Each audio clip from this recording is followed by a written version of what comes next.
And over to Harris sir. புதுசான sounds எடுத்து அதை வந்து பாடல்களில் கொடுத்து எங்களுக்கு அது ஒரு ட்ரீட்டாக கொடுத்துட்ருக்கீங்க. அந்த சவுண்ட்ஸ் எல்லாமே பாப்புலர் பண்ணுறதுல நீங்கள் வந்து பேர் போனவர். How is it happening? நீங்கள் எப்படி அந்த சவுண்ட்ஸ் எல்லாம் வந்து தேடி எடுக்கிறீங்க? Yeah, before going to that, I need to thank the singers in this album. Okay. So இந்த படத்தில் பாடல்கள் பாடிய மதுஸ்ரீ அவர்கள், கார்த்திக், சுனிதா சார் எல்லாம் பாடியிருக்காங்க. அதோட 3 புதிய சிங்கர்ஸ் அறிமுகப்படுத்தியிருக்கிறேன். ஒன்று வந்து ஸ்டீஃபன் ஜஹாரியான்னு சொல்லிட்டு சிங்கப்பூர் ஆர்டிஸ்ட், அவர் சிங்கர். நாங்கள் மலேசியாவில் ஷோ பண்ணும்போது அவர் மீட் பண்ணேன். அவர் குரலுக்கு ரொம்ப யூனிக்கான ஒரு குரல் இருந்தது. அதில் என்னுடைய ஃபேவரட் சாங் இந்த படத்தில் ஒரு அக்கா சாங் இருக்குது. ஸோ அந்த பாடலை ரவிக்கும் ரொம்ப பிடிச்ச பாட்டு சொன்னது. அந்த பாடலை தாமரை எழுத அவர் பாடியிருக்காரு. அப்புறம் 2வது அஹானா அப்படின்ற ஒரு ஃபீமேல் சிங்கர், இந்த அமுதா பாடலில் கார்த்திகோட பாடினவங்க. நான் இந்த பாடலுக்காக புது குரலை தேடிட்டு இருக்கும்போது, ஒரு ஃப்ரெஷ்ஷாக ஒரு சின்ன வயசு ஹரிணி குரல் தேடிட்டு இருக்கும்போது இந்த குரல் வந்து நான் என்கிட்ட கேட்டேன். ஆஃபீஸில் ஒரு தனியார் சேனல் மூலிமா எனக்கு நிறைய சவுண்ட் பேங்க்ஸ் அனுப்பிச்சாங்க.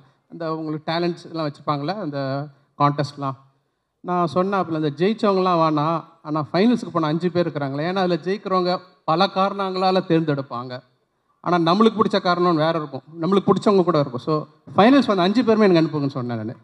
வெற்றி பெற்றவர்கள் மட்டும் இல்லை. ஸோ அந்த 5 பேரில் தோற்று போன ஒரு பொண்ணு, இந்த குரல் ரொம்ப மழலையாக இருக்கே, சின்ன பொண்ணு மாதிரி இருக்குது, இந்த பொண்ணு வர சொல்லுங்கன்னு அந்த பொண்ணு வந்தாங்க. அவங்க அம்மாவோட பார்த்தா ஷாக். உண்மையானுமே குழந்தை தான், 13 வயசு பொண்ணு. உடனே எனக்கு என்னென்னா சின்ன சங்கடம், ராஜேஷ்க்கு எனக்கும். இந்த குழந்தைய வச்சுட்டு டூயட் சாங்க என்னென்ன சார் நான் பாடுவேன் சார் அப்படின்றாங்க. அவங்க அம்மா கிட்டே கேட்டேன். அப்புறம் பார்வதியும் கேட்டாங்க. அவங்க தான் அந்த பாடல் எழுதியிருக்காங்க, அமுதா சாங். அவங்களுக்கு எந்த பிரச்சனையும், ஐயோ இது என்னங்க ப்ரொஃபஷனுங்க, எனக்கு ரொம்ப சந்தோஷம் இந்த மாதிரி வாய்ப்பு. அப்புறம் எப்போ பிரியமன் சைடுவா அப்படின்னு சொல்லிட்டு அடுத்த வாய்ப்பு வர்றதுக்குன்னு சொல்லிட்டு அவங்க எனக்கு ஒரு குரல் நல்லா இருக்குது, 13 வயசு பொண்ணு எப்படின்னு பிரமாதமாக பாடிடுச்சு ஒரே நாளில். ஸோ இன்றைக்கி அந்த நீங்கள் கேட்பீங்க எல்லோரும், hopefully you all like it. Then 3வது புதிய சிங்கர் பால் டப்பா. அவர் வந்து மறுபடியும் இந்த பிரதர் வந்து பயங்கர ஃபேமிலியான படம். நீங்கள் ஏதோ ராஜேஷ் டைரக்ட் பண்ணியிருக்காருன்னு வேற மாதிரி நினைக்காதீங்க. அவருடைய காமெடி சென்ஸ் எல்லாமே இருக்குது. பட் அவர்கிட்ட பார்க்காத ஒரு முகம் ஒன்று இருக்குது, அந்த ஒரு அம்பி முகம். அன்னியனை தான் பார்த்துருக்கீங்க, அம்பியை பார்த்ததில்ல. அவர் பாஸ்ங்கிற பாஸ்கனில் அந்த ஒரு 50 மினிட்ஸ் ரொம்ப பிடிக்கும். அந்த ஃபேமிலி மதருக்கும் சன்னுக்கும் உள்ளது. எனக்கு எப்பயுமே இவர்கிட்ட இந்த பொட்டன்ஷியல் பயங்கரமாக இருக்குது. ஃபேமிலியை டேப் பண்ணி நம்மளை அழு வைக்கிற ஒரு பெரிய ஒரு art.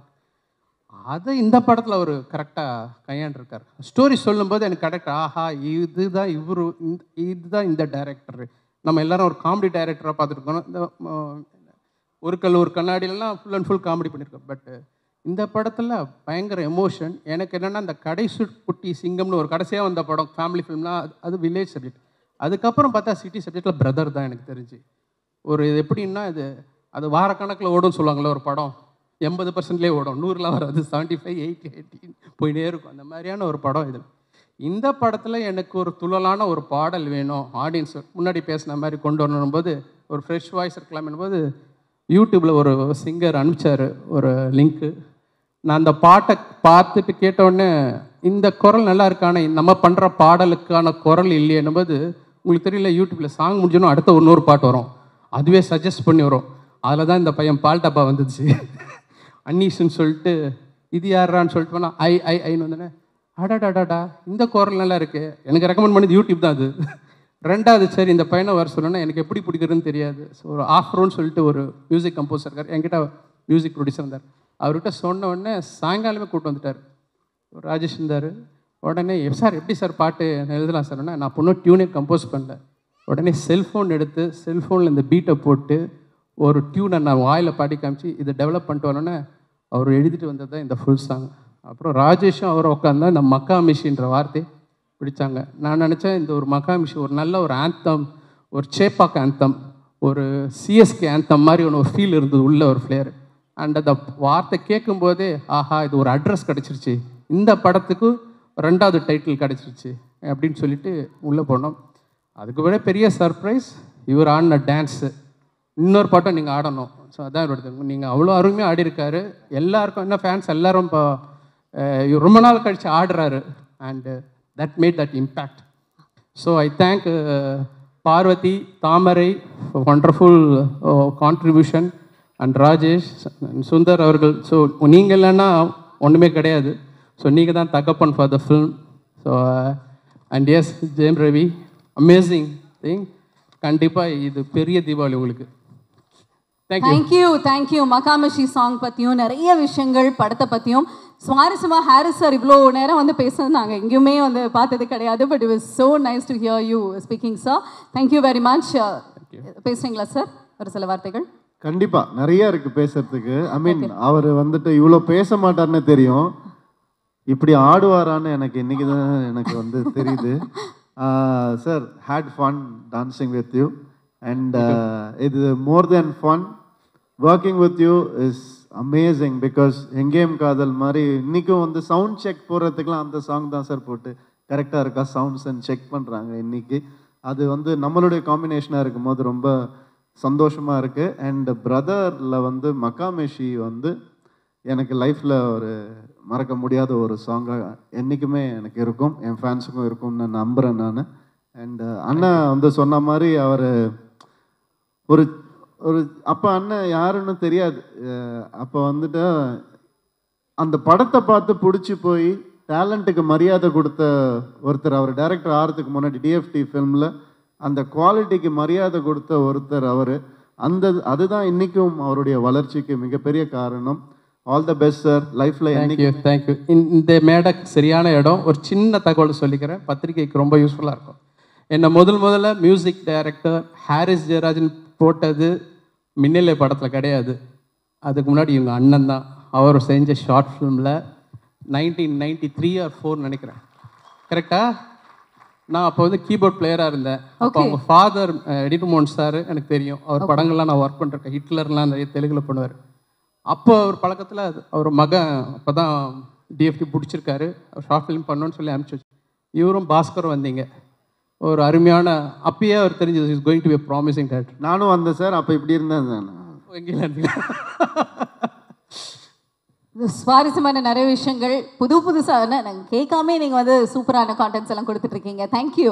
S, I would like to thank everybody for the opportunity they gave me. Okay.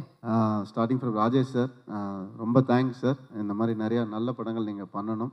And Priyanka மோகன், அவங்களுடைய க்யூட் எக்ஸ்பிரஷன்ஸ் வந்து ப்ளூப்பர்ஸாக மட்டும் இல்லை, அதை நம்ம யூடியூப்பில் எப்படி வேணால் நம்ம யூஸ் பண்ணலாம். ஏன்னா அது ஒரு சின்ன ரியாக்ஷனில் ஏதோ ஒரு கண்டென்ட் கிடைக்கும் நமக்கு.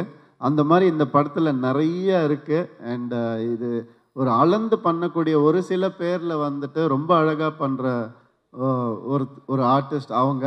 அண்ட் ஆல்சோ நம்மளுடைய வேர்ல்ட் கப் ஃபைனல்ஸ் ஞாபகம் இருக்கா? ஃபுட்பால் வேர்ல்ட் கப் ஃபைனல்ஸ் நம்ம எல்லாரும் ஒன்றா பார்த்தோம் ஊட்டியில். ஸோ அப்போ வந்துட்டு கத்திக்கிட்டு ரொம்ப சிரிச்சுட்டு ஜாலியாக பார்த்துட்டு இருந்தோம் அந்த ஃபைனல்ஸை. கீழே ரெஸ்டாரண்ட்டில் உட்காந்துட்டு எல்லோரும். அந்த நினைவுகள்லாம் மறக்கவே முடியாது.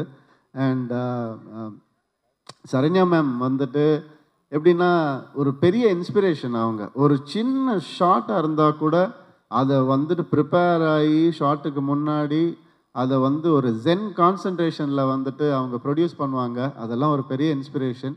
அண்ட் மேம், உங்களுடைய எனக்கு ரொம்ப பிடிச்ச விஷயமே வந்து மேக்கப் பேக்கே வச்சுக்க மாட்டாங்க, மேக்கப் ட்ரே தான் வச்சுப்பாங்க. அப்படியே வந்துட்டு ரெஸ்டாரண்ட்டில் வந்துட்டு புஃபேல இதில் எடுத்துகிட்டு வந்த மாதிரி மேக்கப் ஐட்டம்ஸ்லாம் எடுத்துகிட்டு வந்து அவங்கக்கிட்ட காட்டுவாங்க. அவங்க செலக்ட் பண்ணுவாங்க, சீப்பா இதுவா, ஐப்ரோ இதுவா, லேஷஸா, ஓகேம்மா போயிட்டு வா அப்படின்னு சொல்லுவாங்க. மேம் உண்மையாகவே வந்துட்டு அது வந்து நிறைய பேர் ஃபாலோ பண்ணணும்னு நினைக்கிறேன். ரொம்ப எனக்கு பிடிச்சிது அது உங்ககிட்ட. அண்ட் சுந்தர் சார் சொல்லவே முடியாது. அவரோட 3 படம் எனக்கு 3 வருஷம் மேலே எனக்கு அவருடைய பழக்கம். எவ்வளவோ கஷ்டம் வந்திருக்கு ஒரு சில படங்களில். லொக்கேஷனில் ஷிப்பெல்லாம் நாங்கள் பிடிச்சி ரிவர்ஸில் கூட்டு வந்தோம். அதெல்லாம் யாருமே பண்ண முடியாது, சுந்தர் சாரால் மட்டும்தான் முடியும். அவருடைய எல்லா படங்களும் நல்லா வரணும்னு நான் வந்து எப்போவுமே ஒரு பிரதராக நான் வந்து வேண்டிப்பேன் சார். அண்ட் இந்த அசோசியேஷன் எப்போவுமே இருக்கணும். அடுத்த படமும் நம்ம சிறப்பாக பண்ணுவோம், நம்மளுடைய 3rd film. Thank you for being that brother to me. And சும்மா ma'am, thank you for coming, thank you so much, sweet of you to come. Natty sir எப்படின்னா, என் படத்தில் நட்டி சார் இருக்காருன்னா யோசிப்பாங்க, வில்லனா இல்லை காமெடி பண்ணுவாரா இல்லை, ஏன்னா அவரை ப்ளேஸ் பண்ணவே முடியாது. அந்த ஆப்பர்ச்சுனிட்டியை ஆடியன்ஸ்க்கு அவர் தந்ததே இல்லை ஒரு நாள் கூட. நீ படத்தை பார்த்து தெரிஞ்சுக்கோ பிரதர் அப்படின்னு தான் சொல்லுவார் அவர். அது ஒரு ரேர் காம்பினேஷன் சார். அது எப்படின்னு தெரில, நீங்கள் கேமரா பின்னாடிலேருந்து பார்க்கறதுனால உங்களுக்கு ஏதோ ஒரு ரகசியம் தெரியுது, அதை சொல்லாமல் நீங்கள் வந்து எங்களை வந்து ஓட்டின்னு இருக்கீங்க. தயவு செஞ்சு ஒரு நாள் அது கற்றுக் கொடுங்க, நான் கற்றுக்கணுன்னு ஆசைப்பட்றேன். And beautiful sir, thank you so much. Rao Ramesh sir வந்து ஆந்திராவில் வந்து பெரிய நடிகர் அவர். எஸ், அவர் வர்றதுக்கு முன்னாடி சார் நான் வந்துட்டு தெலுங்கில் நிறைய டயலாக்லாம் ப்ரிப்பேர் பண்ணி வச்சுருந்தேன். நமக்கு ஒரு 80% வரும், அதனால் அவர்கிட்ட பேசணும் சார், உங்கள் ஃபேன் சார், நல்லா பண்ணுறீங்க சார், எல்லாம் சொல்லணும் அப்படின்னு ரெடி பண்ணிட்டு வந்தேன். ஹலோ சார்னு சொல்கிறதுக்கு முன்னாடி, என்னப்பா எப்படி இருக்கிறா, நல்லா இருக்கிறா, அப்புறம் எங்கேருந்து வர, அப்போ நல்லா இருக்கிறாரா அப்படி இப்படின்றாரு. யார் சார், எப்படி சார், நான் இங்கே வளர்ந்த பையன்தான்ப்பா அப்படின்ட்டார் அவர். அப்போ தான் எனக்கு ஒரு ஷாக் ஆச்சு. அதுதான் இந்த உச்சரிப்பு, அதெல்லாம் அவ்வளோ அழகாக வந்து அவர் சொல்லும் போது ரொம்ப சந்தோஷமாக இருக்குது. Thank you so much sir. VTV Ganesh sir, அவர் வந்துட்டு செஸ்ஸில் நிறைய தடவை தோற்று போயிருக்காரு, சொன்னால் திட்டுவார் அவர். வின்னும் பண்ணியிருக்காரு, அதை பற்றி பேச தேவையில்லை, நமக்கு எதுக்கு அது. வின்னும் பண்ணியிருக்காரு, அது ஜாலியாக ஒரு ஹாப்பியாக அது போயிட்டே இருந்துச்சு. அண்ட் அண்ணா தேங்க்யூண்ணா, தேங்க்யூ. அது சொல்லிட்டே போகலாம். அண்ட் என்னுடைய பிரதர் இன்லா சசி சார், அவர் வந்துட்டு இன்றைக்கி எனக்காக வந்திருக்காரு. Thank you so much. உங்கள் எல்லாருக்கும் இந்த விழாவில் நான் தேங்க்ஸ் சொல்லிக்க விரும்புகிறேன். ரொம்ப சந்தோஷமாக இருக்குது. என்னுடைய டீம் எல்லாருக்கும், என்னுடைய பிஆர்ஓ டீம்லேருந்து எல்லாருக்கும், என்னுடைய மேக்கப் டீம், என்னுடைய ஸ்டாஃப் எல்லாருக்கும் நன்றி. இந்த படத்தை இவ்வளோ சிறப்பாக கொண்டு வந்தது வந்துட்டு உங்கள் எல்லாரால தான் பாசிபிள். தேங்க்யூ.